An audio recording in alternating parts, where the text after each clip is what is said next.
Good morning, all of you. This side Vishali. I really welcome all of you on my YouTube channel. In this video, particularly, we are going to talk how to become a registered nurse in New Zealand. आज मैं आपको बताऊंगी कि ऐसे कौन से steps हैं जो आपको फॉलो करने पड़ते हैं अगर आप न्यूजीलैंड में रजिस्टर्ड नर्स बनना चाहते हैं. So without wasting any time let's start the video. सबसे पहले आपको ये डिसाइड करना है कि आपको न्यूजीलैंड क्यों जाना है.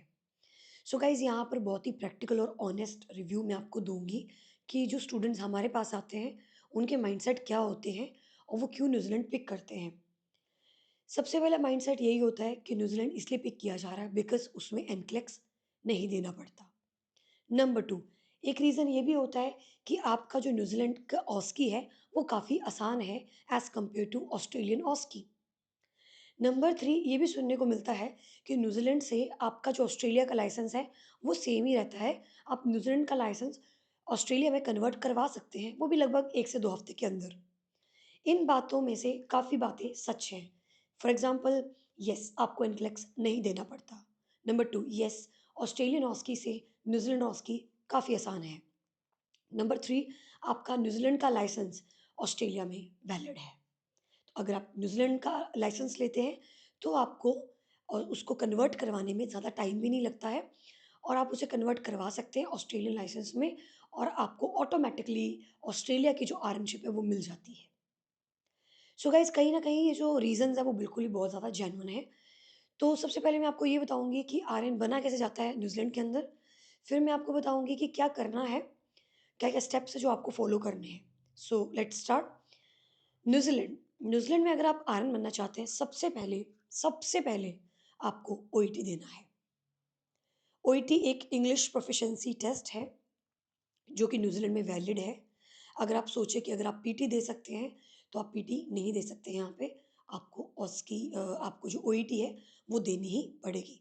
That is the minimum requirement.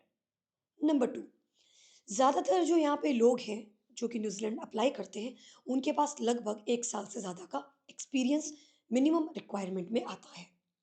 तो जिन लोगों के पास 1 साल का एक्सपीरियंस नहीं है वो इस प्रोसेस को स्टार्ट नहीं कर सकते हैं. नंबर टू, जिनके पास ओईटी का स्कोर नहीं है वो लोग इस प्रोसेस को स्टार्ट नहीं कर सकते हैं. नंबर थ्री, अगर आपका जीएनएम है तब भी आप इस प्रोसेस को स्टार्ट नहीं कर सकते हैं. सो आपको ओईटी होना ज़रूरी है, आपके पास 1 साल से ज़्यादा का एक्सपीरियंस होना ज़रूरी है और नंबर थ्री, आपके पास पर्टिकुलरली बीएससी नर्सिंग का कोर्स या फिर पोस्ट बेसिक नर्सिंग का कोर्स होना ज़रूरी है. ये तो वो क्राइटेरिया था जो आपको पास मिनिमम रिक्वायरमेंट आपके पास होना ही चाहिए. Now what is the next step. जैसे ही आपके पास ये 3 रिक्वायरमेंट्स आ जाती हैं, अब आप अप्लाई कर सकते हैं सीजीएनएफएस में, अपनी प्रोसेसिंग स्टार्ट कर सकते हैं. सो गाइस, ये पूरी प्रोसेसिंग हम करते हैं फ्रॉम स्टार्टिंग टू एंड तक.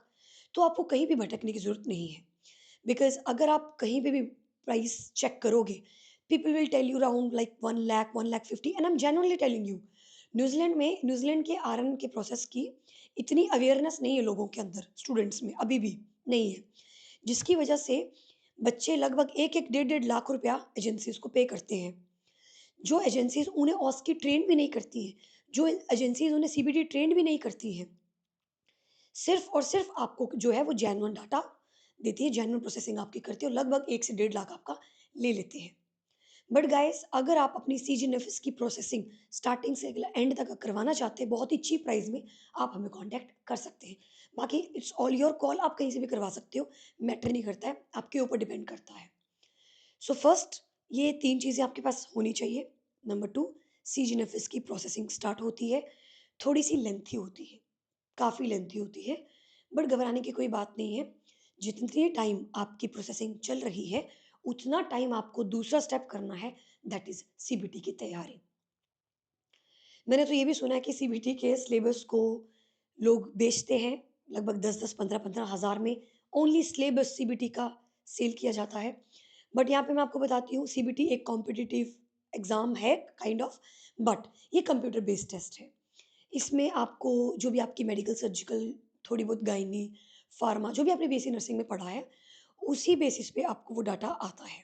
अगर आपको लगता है कि आप सेल्फ स्टडी करके कर लोगे, that's brilliant. But in case if you feel any issues, you are not able to cover the syllabus और you are confused, guys, don't waste your money anywhere कि मुझे सिलेबस दे दो, ये कर दो, that's seriously not fine. You can do self preparation also. आप अपना जो सी भी बुक आप फॉलो करते हो, लाइक लिपन कॉट, मोसबी, पियर यादव, जो भी आप शॉर्ट नोट्स के लिए फॉलो करते हैं, आप वहाँ से भी तैयारी कर सकते हैं। और अगर आपको डाटा बेसिक्स नहीं आते हैं, तब आप हमें भी कांटेक्ट कर सकते हैं। इन केस अगर आपको बेसिक्स नहीं पता है, आपको नहीं मालूम है क्या तैयारी करनी है, कैसे तैयारी करनी है, तो दूसरा स्टेप जो है वो आपका सीबीटी है। सो फर्स्ट स्टेप आपकी 3 चीज़ें minimum requirement, then after your CGF finish processing, and third is your CBT. CBT आपने तैयार कर लिया, सीजीएफ फिनिश से आपको जो है वो सीबीटी देने की डेट्स भी मिल चुके हैं, अब आप सीबीटी देंगे। सीबीटी देने के बाद अगला जो स्टेप आता है guys, that is particularly your ऑस्की, और ये बहुत इंपॉर्टेंट स्टेप है। लगभग $3,500 न्यूज़ीलैंड डॉलर आपको पे करने पड़ते हैं इस एग्ज़ाम के लिए। तो इस एग्ज़ाम को आप देते हैं, और इसका मैंने आपको प्राइस बता ही दिया है, क्या प्राइस है इसका।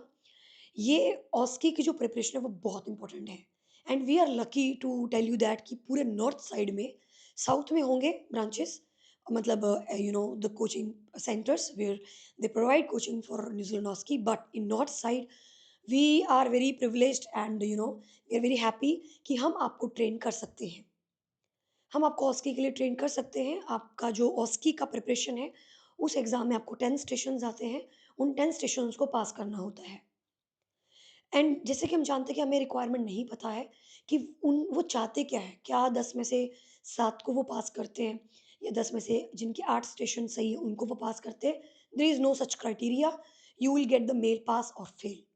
So somewhere it is very dangerous and risky also, that in case if you got failed, you will not have any idea what exactly happened with you.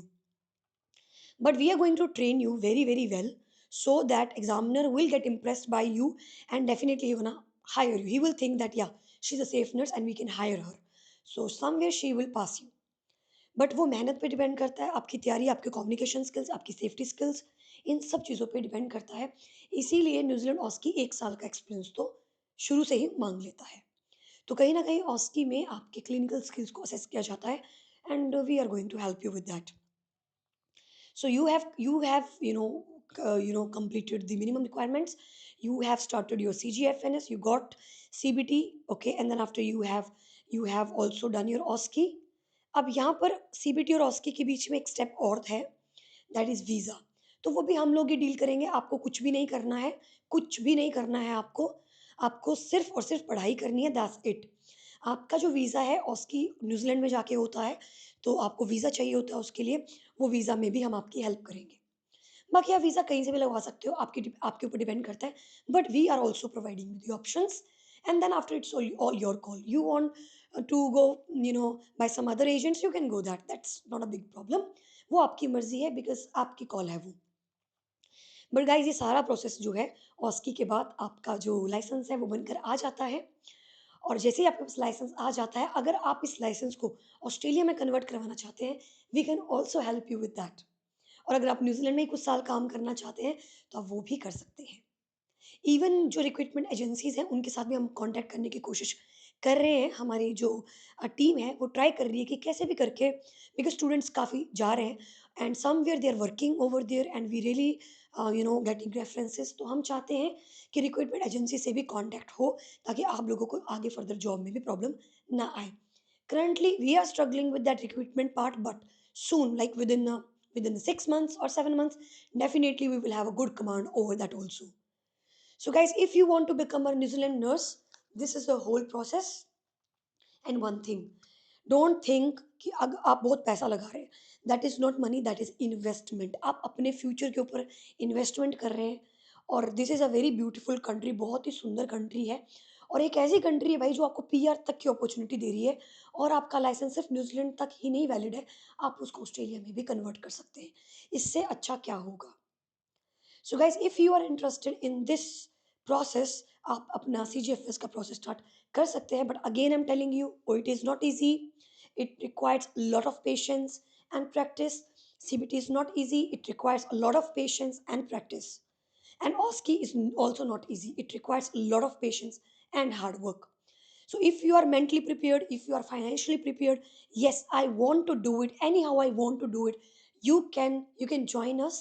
I can mention my contact number, or In this video, the main the main thing was to guide you that this is a process and this is a easy process. So don't get confused और अपने आप को गुमराह ना कीजिए किसी भी और बातों के साथ, बिकॉज बहुत सारे आपको ऐसे कॉन्टैक्ट्स मिलेंगे, एजेंसीज मिलेंगी जो एक एक डेढ़ डेढ़ लाख रुपया सिर्फ और सिर्फ प्रोसेसिंग का आपसे लेंगे, which is not worth it guys, which is not worth it. So be smart and be vigilant. And if you want to become a New Zealand nurse, please just let us know. Thank you so much.